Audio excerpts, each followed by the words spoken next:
Kamakailan lamang ay ibinunyag natin ang kaso ng 5 buwang gulang na sanggol na si Ace Liam na namatay sa ospital dahil umano sa maling gamot na naiturok sa kanya ng nurse. At dahil sa expose na ito, isa pang kaso ng umunoy medical malpractice ang inilapit po sa programa. Ang 1 buwang gulang na sanggol na si Adi Jace mula pa sa Nueva Ecija ang ginawang investigasyon ng responde. Inyo pong tutukan. Ilang linggo matapos ang matapang na pagsisiwalat ni Golda, ang pagkamatay ng kanyang 5 buwang gulang na anak na si Ace Liam sa Far Eastern University Dr. Nicanor Reyes Medical Foundation dahil umano sa medical malpractice.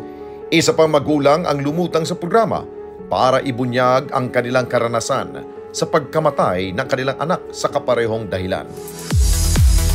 At para bigyan daan ang investigasyon sa kasong ito, tumulak ang responde team sa Nueva Ecija kung saan nakatira ang mga biktima. Dito sa lungsod ng Muñoz namin nakilala sina Jelmer at Jeline, ang mga magulang ng halos 20 gulang na sanggol na namatay din dahil umano sa medical malpractice. Kwento ni Jeline, dinala nila sa ospital ang kanilang anak dahil sa ubo nito na hindi umano nawawala. October 4, nag-decide po kami na magpa-second opinion po. Kasi nga po, 1 buwan na yung ubo niya, hindi po nawawala sa una niyang pedya. Yung pedya po na pupuntahan namin that time, wala po kasi. Kaya po napunta po kami sa naging doktor niya po. Sinabi niya po agad na si baby po may pneumonia, malalim daw po ang paghinga. Gumawa po siya ng referral na para po i-confine po si baby. Bandang 4 p.m., doon na po kami nagpunta sa hospital para i-confine po si baby.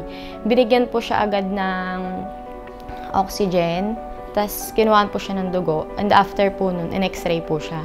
Binigyan siya ng first na gamot niya na cefuroxime po, and then ampicillin.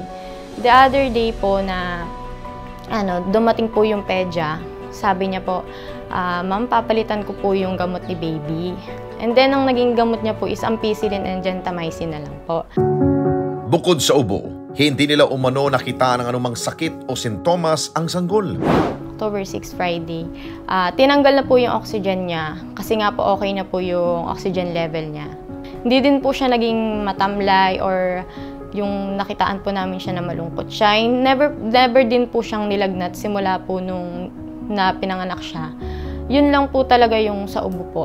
Napansin rin umano nila ang kakaibang kilos ng nurse na tumitingin kay Adi. Nung October 8 ng madaling araw, in-x-ray po siya ulit para daw po makita kung ano na pong lagay and para makauwi na daw po kami the next day. Tas nung nagpunta po siya doon sa room namin, sabi niya, okay na po si baby, uuwi na nga po kami.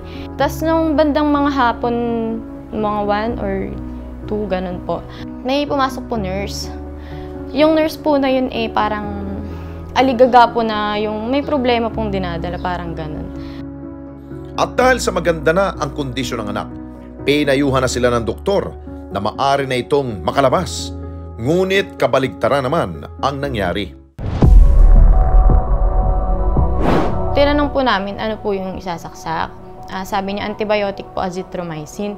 Kami naman po as nagtitiwala dahil nga po nasa ospital kami. Doon na po nag-start. Buhat ko po si baby. Tulog po siya, 30 minutes na po siyang tulog eh. Inayos niya po yung sa may heplak po ni baby. Kasi nga po nabara na po yung dugo. Bali, pinush niya lang po sa dextrose po. Sinaksak niya po yung gamot. Tapos habang sinasaksak niya po, umiyak na si baby. Tapos ayaw po talaga tumahan. Tinayo ko. Tapos doon na po nag-start. Nawalan po yung boses, yung pag-iyak niya, nangitim na. And then, tumirik na po yung mata niya, lupay-pay na. Tumakbo pa po siya sa nursing station, imbis na dumiretso po kami ng ER. Patagilid na nakaganon na po yung baby ko. Wala na, tas sobrang itim na po niya. Tas napakatagal pa po bago dumating ng mga doktor para siya i-revive. Mga 30 minutes na po. May lumapit sa akin na doktora, yung waiver nga po na tutubuhan siya kasi nga daw po kailangan. It means, napakatagal po bago nila ma-revive si baby. Nagtanong din po siya kung ano daw po ginawa kay baby. Sabi niya, ano daw po bang gamot? Sabi ko, azithromycin po. Tapos sabi niya, Big ba binigay? Sabi ko, hindi po, via IV po. Sabi ko, tapos doon po siya nagulat. At ang nurse na nagturok ng gamot sa kanilang anak, hindi man lamang sila kinausap. Yung nurse po, never po kaming kinausap, nilapit, wala po. Nung nandun nga po kami sa ER, yung nurse po nakatayo lang sa harap namin. Nakatingin lang po siyang ganun. Nung after po nung dineclare na patay na si baby, bigla po siyang nawala sa ER. Agad naman silang nagsampa ng reklamo sa pulis matapos ang sinapit ng sanggol na si Adi. Gusto nila dun din i-autopsy si baby. Hindi po kami pumayag. Nagpunta po kami agad sa police station that day. Tapos, kasama po namin si baby nung kami ng police station. That day po, sinamahan din po kami ng dalawang investigator nga po. Tapos sabi po sa kanila, "Sir, data privacy po kasi." Ayaw po talagang ibigay yung tinatago po nila, ganun. Bagamat nakuha nila ang pangalan ng nurse na nagturok ng gamot sa kanilang anak, pinili nila na wag na muna itong pangalanan. Alam po namin lahat, kaso ayaw na lang din po namin magsalita. Para sa amin po kasi, may mali po sila pero ayaw na po namin silang yung sobrang mapahiya sa mga tao. Balak niya pong makipag-usap pero sa amin po, ayaw po namin kasi nantay muna na po namin yung mga kumikilos po. Sa ngayon ay inaantay pa rin nila ang resulta ng autopsy na isinagawa kay Adi. Nasa NBI naman na po siya. Ang inaantay na lang po namin is si histopath. Tapos after po nun, sabi po sa amin, pwede na pong idala sa korte yun. Ngayon po kasi kung iisa lang po yung pagbabasihan namin, masyado daw pong komplikado. Dahil unang anak, hindi pa rin nila matanggap ang nangyari kay Adi. Mahirap po. Talagang kahit hanggang ngayon po parang hindi pa nagsisink in sa akin na wala na talaga. Yung parang wala lang siya sa amin, parang nasa kabilang bahay lang, gano'n po. Iniisip pa din namin nandito siya. Oo. Kaso nga lang po, nabuwasan talaga yung saya, gano'n. Kahit sa kanya na po umikot mundo namin. Kahit bata po kami naging sa tingin po namin wala kaming pagkukulang. Nagawa namin bilang yung magulang. Yung daily routine po pagka yung sa madaling araw, gusto niya dumede, gano'n. Ganun pa din Salitan po ako ngayon. po kami. Nagigising pa din po ako. May time po talaga na nagpa-flashback lahat. Sa taas po kasi punong-puno ng picture niya.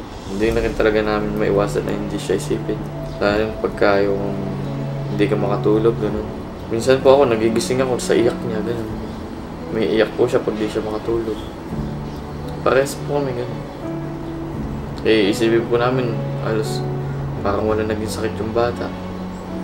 Mas matatanggap pa nga po namin kung... Sa sakit, sa gano'n, sakit niya. sakit naman. Hindi yung gano'n na... Sobrang bilis lang po talaga kasi ng pangyayari. At ang ospital, tila wala naman umanong ginagawa para mapanagot ang responsable sa pagkamatay ng baby. Sabi po nga namin ng time na yun, papapuntahin na lang po yung mga polis doon.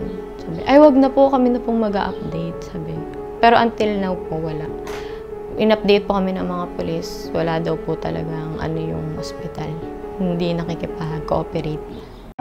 Ang hiling lamang nila ngayon, umamin ang mga may sala sa pagkamatay ng kanilang anak.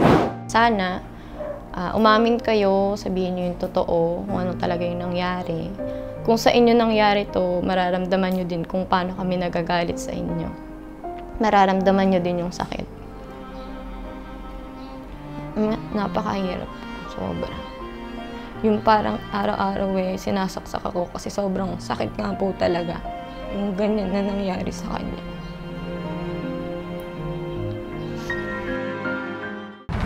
Sinubukan din naming hingaan ng panig ang Heart of Jesus Hospital tungkol sa nangyari kay Adi. Ngunit sa text message na ipinadala nila sa ating programa, tumanggi sila na magbigay ng anumang panayam. Ginit nila na gumugulong na umano ang investigasyon ng National Bureau of Investigation o NBI kaugnay sa insidente. Anumang pahayag ng ospital ay sa NBI na lamang umano nila ibibigay. Nakipag-ugnayan din kami sa San Jose City Police Station sa Nueva Ecija upang alamin ang kasulukuyang itinatakbo ng kaso. Una pong ginawa natin ay pina-autopsy po natin. Tapos nung na-autopsy po, in-advise po nung nag-autopsy doktor, si Dr. Major Santos po, idaan pa ng another series of tests. So ang in-advise po niya ay pa ulit ng toxicology at saka histopath. Nakipag-ugnayan rin umano sila sa ospital, ngunit maging sila ay walang nakuhang impormasyon. Naghingi po kami ng mga names ng doktor at saka po nung nurse na nagturok at kung sino yung nag-handle, di po namin makuha. Ang in-invoke po nila yung data privacy. Ngayon po, yung kaso ay nasa NBI na po. Sa ngayon ay ipinapaubaya na nila sa magiging investigasyon ng NBI kung anong pwedeng kasong isasampa sa mapapatunayan nagpabaya na naging dahilan ng pagkamatay ni Adi. Kung kami po ang hahawak, it's either negligence or reckless imprudence, yun po yung maikakaso namin. Sa bawat pagbubunyag na ginagawa ng programa, lagi tayong sumisigaw ng hustisya para sa mga biktima.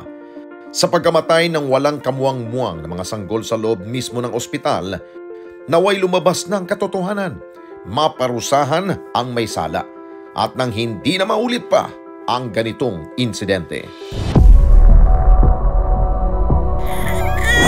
Mga kababayan, salamat po sa inyo pong pagsubaybay sa Responde Mata ng Mamamayan. Para mapanood pa ang iba pa naming pagresponde sa ating mga kababayan, i-click lamang ang subscribe button at i-follow lamang ang Net25 social media pages at Net25 TV.